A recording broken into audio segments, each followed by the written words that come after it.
माझ्या पसंतीचं सिडकोचं घर या योजनेत 26,000 घरांच्या किमती अखेर जाहीर करण्यात आल्या आहेत। EWS अर्थात आर्थिकदृष्ट्या दुर्बल घटकांसाठी जी किंमत ठरवण्यात आली आहे ती 25 ते 48 लाखांपर्यंतची किंमत ठरवण्यात आली, तर अत्यल्प उत्पन्न गटांसाठीची किंमत ही 34 ते 97 लाख रुपयांपर्यंत ठरवण्यात आली। सिडकोनं 26,000 घरं विक्रीसाठी उपलब्ध करून दिली आहेत। विशेष म्हणजे अर्ज नोंदणीसाठी 3 वेळेला मुदतवाढ देण्यात आली। मात्र घरांच्या किमती गुलदस्त्यात ठेवण्यात आल्यानं अनेक जण थांबू, वाट पाहू, कळेल अशा भूमिकेत होते। EWS गटात अर्ज करणाऱ्यांसाठी त्यांचा वार्षिक आर्थिक उत्पन्न हे 6 लाखांपर्यंत असणं आवश्यक आहे। या गटासाठी यंदाच्या किमती या 25 लाखांपासून 48 लाखांपर्यंत आहेत, तर अल्प उत्पन्न गटासाठी वार्षिक उत्पन्न 6 लाखांपेक्षा जास्त आहे। या गटामध्ये घराच्या किमती 40 ते 97 लाखांच्या दरम्यान आहेत। नवी मुंबईतील वाशी, बामणडोंगरी, खारकोपर, खारघर, तळोजा, मानसरोवर एवढंच नाही तर खांदेश्वर, पनवेल आणि कळंबोली इथे ही घरं उपलब्ध आहेत। आपण पाहत आहे दमदार 10। बंगळुरातील चामराजनगरमध्ये एका 8 वर्षीय मुलीचा हृदयविकाराच्या झटक्यानं मृत्यू झाला। या घटनेनं देशभरात खळबळ उडाली। इतक्या लहान वयात हार्ट अटॅक आल्यानं पालकांमध्ये चिंतेचं वातावरण आहे। बंगळुरू जवळच्या चामराजनगर तालुक्यात बदानुप्पे गावात 8 वर्षांच्या चिमुरडीचा हार्ट अटॅकनं मृत्यू झाला। तेजस्विनी नेहमीप्रमाणे तिच्या शाळेत गेली होती। शिक्षिकेला वही दाखवत असताना अचानक ती कोसळली। यानंतर तिला तातडीनं JSS रुग्णालयात दाखल करण्यात आलं। मात्र डॉक्टरांनी तेजस्वीला मृत घोषित केलं। जेव्हा तेजस्वी वही दाखवायला उभी राहिली होती तेव्हा तिला अस्वस्थ वाटू लागलं होतं आणि त्यानंतर तिला चक्कर येऊन ती खाली पडली। मुलांमधील हृदयविकार टाळण्यासाठी काही गोष्टी अत्यंत गरजेच्या आहेत। लहान वयातल्या मुलांमध्ये तणाव निर्माण होऊ नये याची काळजी घेतली पाहिजे। मुलांनी नियमितपणे शारीरिक हालचाल करावी, मैदानी खेळ खेळावेत याकडे पालकांनी लक्ष देणं गरजेचं आहे। मुलांच्या आहारात जंक फूडचं प्रमाण मर्यादित ठेवणं हा डॉक्टरांचा कायमचा सल्ला।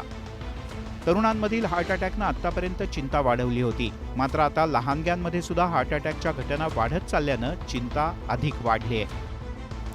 केरळच्या तिरूर इथे पुंथियागडी उत्सवाला गालबोट लावणारी धक्कादायक घटना घडली। उत्सवाच्या दरम्यान एक हत्ती पिसाळला आणि एकच खळबळ उडाली। या घटनेत अनेक जण जखमी झालेत। हा थरारक घटनेचा व्हिडिओ सोशल मीडियात व्हायरल होतो। केरळमधील पुंथियागडी उत्सवामध्ये हत्ती पिसाळल्यानं मोठा गोंधळ उडाला। एकच हल्लकल्लोळ। त्याचा व्हिडिओ सोशल मीडियात व्हायरल झालाय। सोनेरी झूल टाकून सजवलेले 5 हत्ती या व्हिडिओत दिसतात। हत्तीच्या पाठीवर माहूत सुद्धा आहेत। लोकांची प्रचंड गर्दी आहे। लोक हत्तीचे फोटो आणि व्हिडिओ काढताना दिसतात। दरम्यान अचानक एक हत्ती पिसाळतो आणि लोकांवर चाल करून येतो। पिसाळलेला हा हत्ती एका व्यक्तीला सोंडेत पकडून हवेत फेकून देतो। अचानक हत्तीनं हल्ला केल्यानंतर उपस्थित लोक सैरावैरा पळू लागतात। काही लोक एकमेकांच्या अंगावरही पडताना दिसतात। यावेळी झालेल्या धावपळीत 24 जण जखमी झाल्याची माहिती मिळते, तर एकाला गंभीर दुखापत झाली आहे। पक्कतू श्री कुट्टन असं या हत्तीचं नाव आहे। हत्तीच्या पाठीवर बसलेल्या माहुतानं त्याला वेळीच शांत केलं, त्यामुळे मोठी दुर्घटना टळली। अतिउत्साही आणि हुल्लडबाज माणसांमुळे वन्य प्राण्यांना होणारा त्रास हा काही नवीन नाही।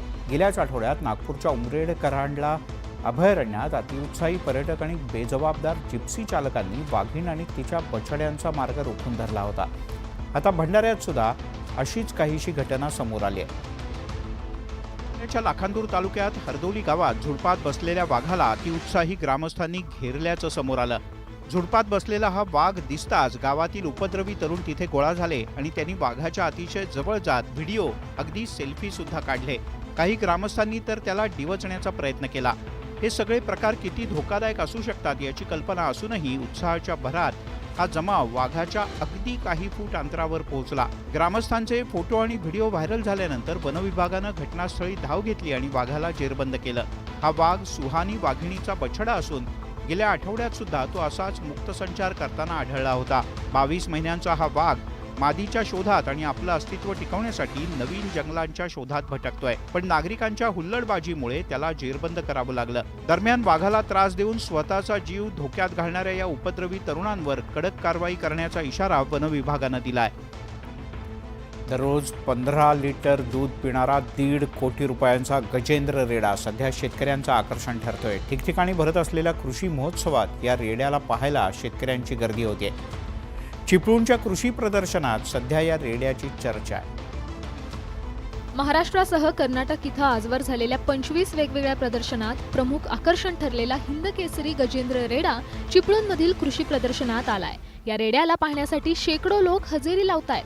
त्याच्या खाण्यासाठी तब्बल दिवसाला 2000 रुपये खर्च असून त्यामध्ये 15 लिटर दूध, 4 किलो पेंड, 2 ते 3 किलो सफरचंद, 3 किलो कणिक यांचा समावेश आहे। आतापर्यंत गजेंद्रवर 1.5 कोटींची बोली लागली आहे। बेळगाव जिल्ह्यातील काकळवाड येथील ज्ञानदेव नाईक यांचा हा रेडा असून त्याला विकणार नाही असं त्यांनी म्हटलंय। 3 वर्ष होतं तेव्हा 1.5 कोटीला माहिती आहे पंजाब राहुरीला त्याला काय आम्ही दिलं नाही त्याला। आमची बी 50 म्हशी आहेत घरी, त्याच्यामुळे आम्ही घरात ठेवले। गजेंद्र रेड्यावर खर्च जरी भरपूर असला तरी त्याच्याकडून मिळणारं उत्पन्नही मोठंच आहे। त्यामुळे पुढची आणखी काही वर्ष हा रेडा प्रदर्शनात पाहायला मिळणार आहे।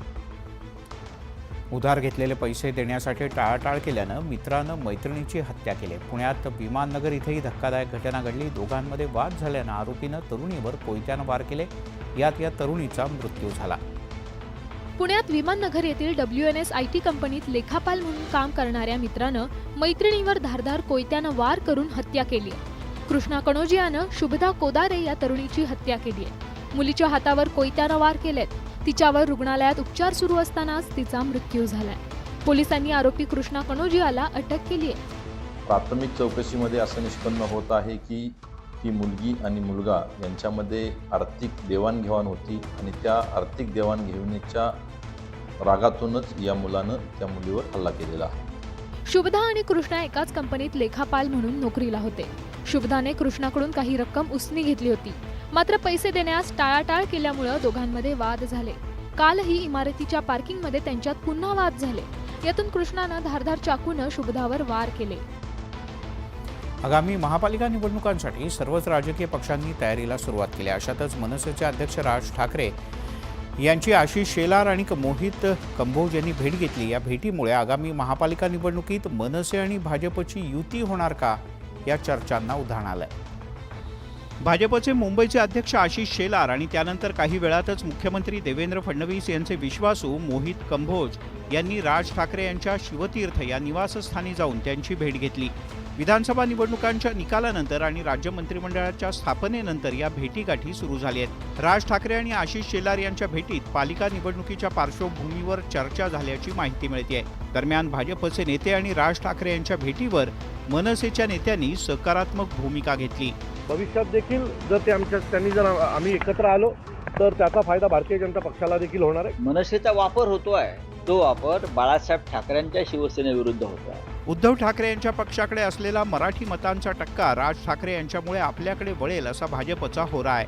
अशातच भाजप नेत्यांच्या राज ठाकरे यांच्यासोबतच्या वाढत्या भेटीगाठींमुळे आगामी महापालिका निवडणुकीत मनसे आणि भाजप एकत्र येणार या चर्चांना अधिक बळ मिळालंय। आगामी पालिका निवडणुका उद्धव ठाकरे गट हा स्वबळावर लढवेल अशी शक्यता आहे। कारण पालिका निवडणुकांच्या बद्दल मातोश्रीवर ठाकरेंच्या पदाधिकाऱ्यांची एक महत्त्वपूर्ण बैठक झाली। या बैठकीत बहुतांश विभाग प्रमुख, उपविभाग प्रमुख, पदाधिकारी यांनी महापालिका निवडणुकांसाठी एकला चलो रेची भूमिका उद्धव ठाकरे यांच्यासमोर मांडली। शिवसेना ठाकरेंचा पक्ष आगामी मुंबई महापालिका निवडणुकीत महाविकास आघाडीकडून न लढता स्वबळावर लढण्याची शक्यता आहे। आघाडीकडून न लढता आपली मुंबईतली ताकद वाढवण्याच्या दृष्टीनं स्वबळावर लढावं असं बहुतांश पदाधिकाऱ्यांचं म्हणणं आहे। युती किंवा आघाडीमध्ये पक्षाच्या अनेक पदाधिकाऱ्यांना न्याय मिळत नसल्यानं स्वबळावर लढल्यास आपले मोठ्या संख्येनं उमेदवार महापालिकेत निवडून येतील असा विश्वास पदाधिकाऱ्यांना आहे। लोकसभेत काँग्रेसनं उमेदवारांचं काम केलं नाही असा आरोप यावेळी करण्यात आला। जागा वाटपात शेवटपर्यंत गोंधळ झाल्यानं त्याचा फटका बसल्याचंही मत मांडण्यात आलं। या सगळ्यामुळे आता मुंबई महापालिका निवडणुकीत ठाकरेंचं एकला चलो रे कायम राहणार का याकडे सगळ्यांचं लक्ष लागलंय।